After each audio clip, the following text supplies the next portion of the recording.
Hola, bienvenidos una vez más. Ahora vamos a ver en realidad qué son estas combinaciones y permutaciones que hemos estado hablando en estos días. Que primero, ahora, como ya la saben calcular, vamos a ver de qué mismo es lo que se trata. ¿Sí? ¿Qué es una combinación? Vamos a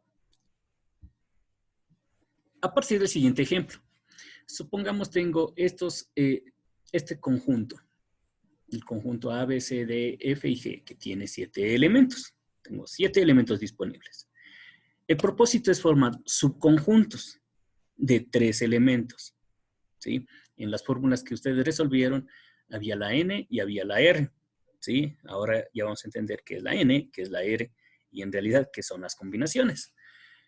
Aquí yo tengo dos subconjuntos.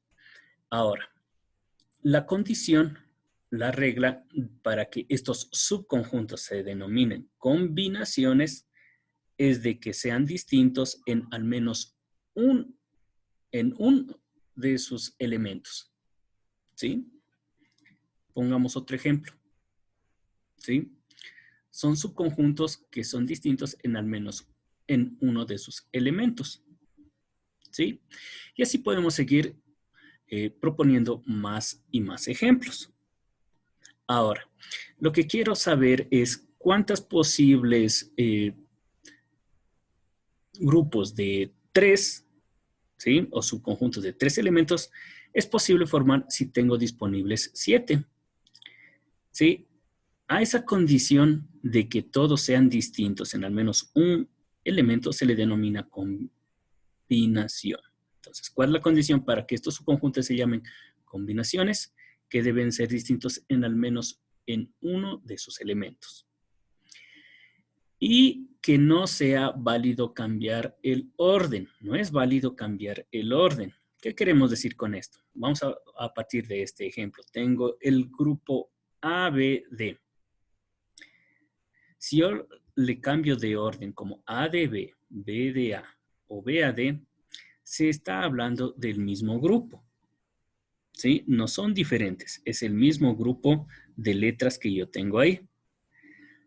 Si yo le cambio de orden, a esto se le denomina permutación, que más adelante lo vamos a conocer y los vamos a aplicar también. Por el momento, la condición es de que estos subconjuntos van a ser distintos y no va a ser válido cambiar el orden. Estamos hablando de combinaciones. Habíamos aprendido a calcularlas. ¿Qué información necesita?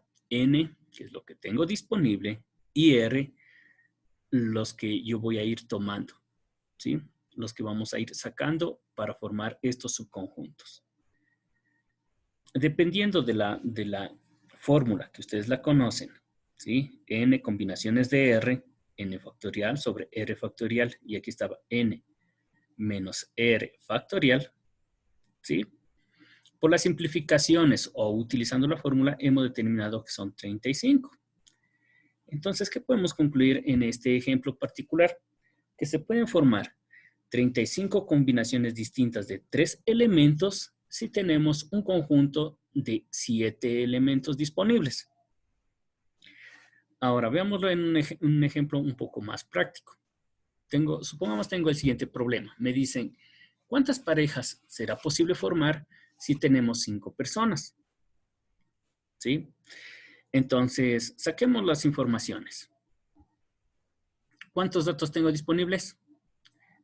5 personas. ¿Y cuántos necesitamos? 2, porque vamos a formar parejas. Entonces, aquí ya saquemos nuestros datos. Y recuerden una vez más, N generalmente va a ser más grande que R. Y vamos a representar la situación. Supongamos tengo a estas personas, la persona A, B, C, D y E. Y saquemos un ejemplo, saquemos una pareja. Ahí ya tengo formada una pareja. ¿Cómo yo reconozco de que este problema se trata de un problema de cálculo de combinaciones? Y aquí viene la clave. Si al mismo ejemplo nosotros le cambiamos de orden, ¿no? La clave está, o el secreto está en que al mismo ejemplo, AB, nosotros le cambiemos de orden, BA, Y vemos que no es válido porque se trata de la misma pareja. ¿Sí? Si yo quiero formar parejas, ¿sí? La clave para saber o calcular que son combinaciones o en este tipo de problemas, como ya lo vamos a ver en las próximas clases, la clave está en identificar qué es lo que me piden que forme, ¿sí? Si me piden que forme parejas, ¿sí? O grupos de dos, ¿sí? Si yo les cambio de orden, ¿sí? Si los pongo a las dos personas sentadas y les cambio de puesto, es la misma pareja, entonces no es válido cambiar el orden. Ahí se trata de combinación. En estos problemas lo más complejo es diferenciar o identificar si se trata de un problema de combinaciones o más adelante ya vamos a ver permutaciones, pero la clave o el secreto está aquí, en que a un ejemplo usted le cambia de orden, vemos si es que es el mismo concepto del que me están preguntando en el problema, entonces se trata de una combinación. Pero eso ya lo hemos de ir haciendo con la práctica.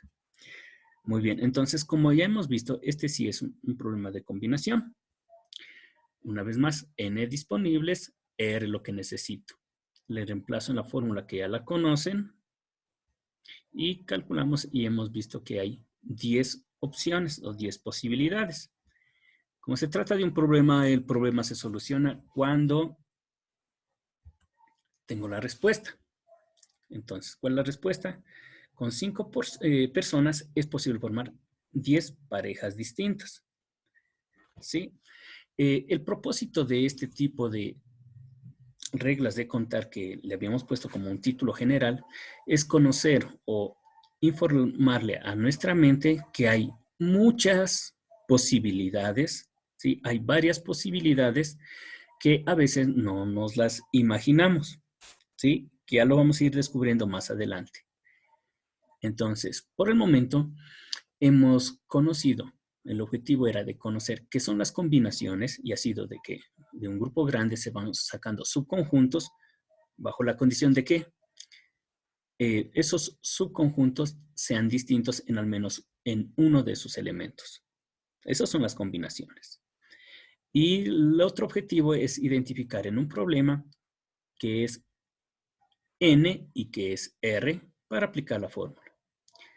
Entonces, esto nos ayudará también a solucionar otros problemas similares que después los vamos a poner en práctica. Entonces, hasta el momento ya sabemos o ya conocemos lo que son las combinaciones.